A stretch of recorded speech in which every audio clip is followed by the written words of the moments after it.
Greetings, YouTube. Forgive the lighting. Mandarin's here at the moment, and I know how much folks enjoy seeing her in videos.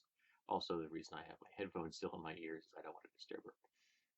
My wife and I got a chance to go see Rogue One today, opening weekend, and both of us enjoyed the film.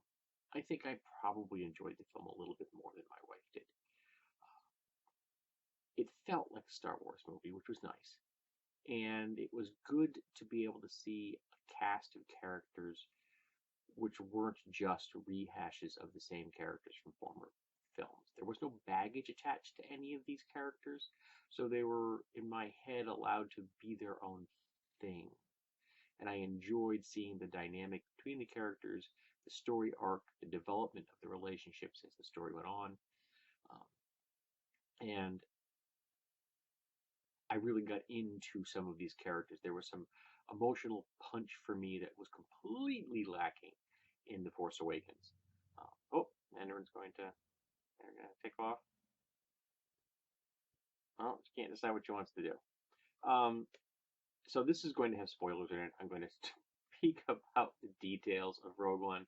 So if you haven't seen the film yet, you may want to not listen to the rest of this.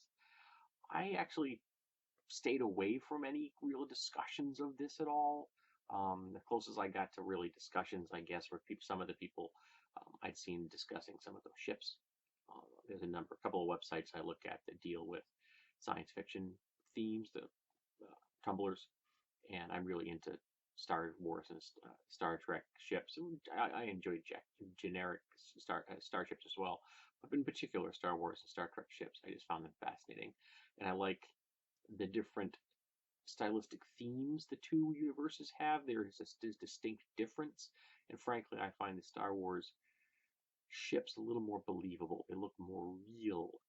Kind of the same way the ship designs from the Alien universe look real. And the first thing that struck me about the Rogue One was something I noticed in the trailer, and I was really hoping it wasn't a fluke. And after having seen the movie, it wasn't.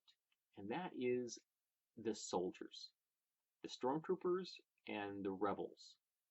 It seems that someone in the Star Wars universe, the people that create the content for us, have finally hired an expert in combat, actual warfare, because the stormtroopers and the rebel um, fighters actually move like soldiers.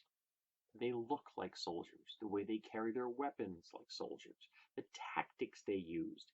They looked and moved in a way that they have never looked and moved in episodes 4 through 6. Um, and I was really happy to see that. Sorry. They really came across as authentic to me in a way that they have never before. In the first 3 films, 4 through 6, stormtroopers were just, they looked like extras in costumes that didn't fit them, handed weapons 5 minutes before the shoot started, pointing in all directions.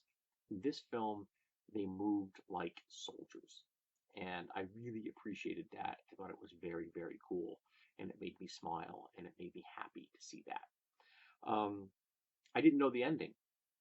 While I suspected that very few people were going to survive, because let's freely admit that we haven't seen any of these characters in episodes 4 through 6, and if they had survived this film, you'd think they would have popped up in episodes 4 through 6, but they didn't. And they're all new characters. We don't have any attachment to them. They're not part of the canon the way that a Vader is, or the Skywalkers, or Han Solo, or Chewie, you know. So I didn't think any of them were going to make it, but it was nice to see them end this in such a tidy way, but completely internally consistent way. It was war, real war, in a way that a lot of the other Star Wars films didn't have. And I mean, the universe is called Star Wars, and they've never pulled off war in a realistic tone before. And in this film, they did. Um, I would actually like to see an R-rated Star Wars film, to see them actually be able to show things in even a more believable manner. This was still a little more sanitized, but it was still quite well done. And we got to see a plethora of different weapon types, combat styles. We got to see a non-Jedi, non-Sith Force user, a blind staff fighter who also used something which was kind of a bow blaster, very similar to what Chewie uses, very reminiscent of the Zen archery style, which is probably not unintentional. So I really got into that. It was quite cool. My wife was very impressed with the staff work. She's like, "That'd be really cool to learn, you know. Kind of, what do I have to? Where would I learn that kind of thing?" And I said, "You need to go find somebody that teaches kung fu. It's kung fu combat form."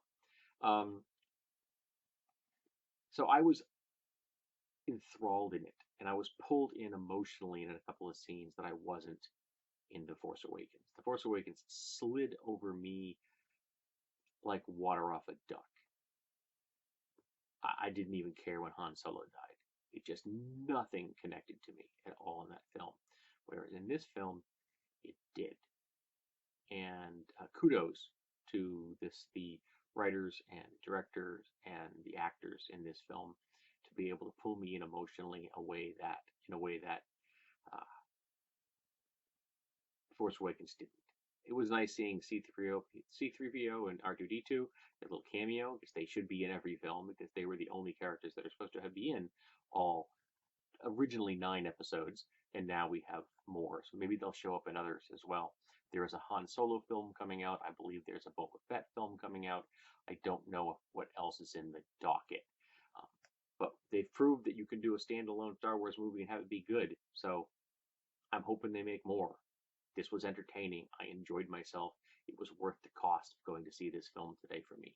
We also have gift certificates. It didn't cost us much. So yeah, a solid Star Wars film. It felt like a Star Wars film. I enjoyed myself. It was nice seeing some of the Easter eggs, bots that showed up, characters that showed up.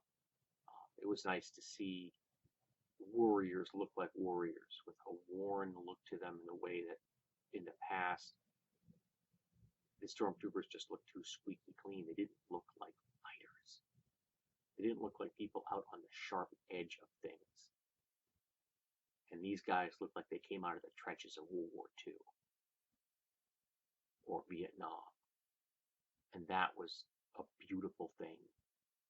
It was also in many ways a story of redemption. And I'm big into stories of redemption, even if a story of redemption ends in death. Because if you have redeemed yourself, if you die in a place of honor and glory, then your death was not meaningless. And the gates of Valhalla open for you. Or I guess in the Star Wars universe, you become one with the Force. So yes, kudos on the people producing this film. I think they did an excellent job. I had fun. My wife had fun, and I look forward to hopefully someday getting to see a DVD copy of this with a commentary track. That would be really quite pleasant. I've listened to the ones on episodes 4 through 6, and I had a very good time doing so.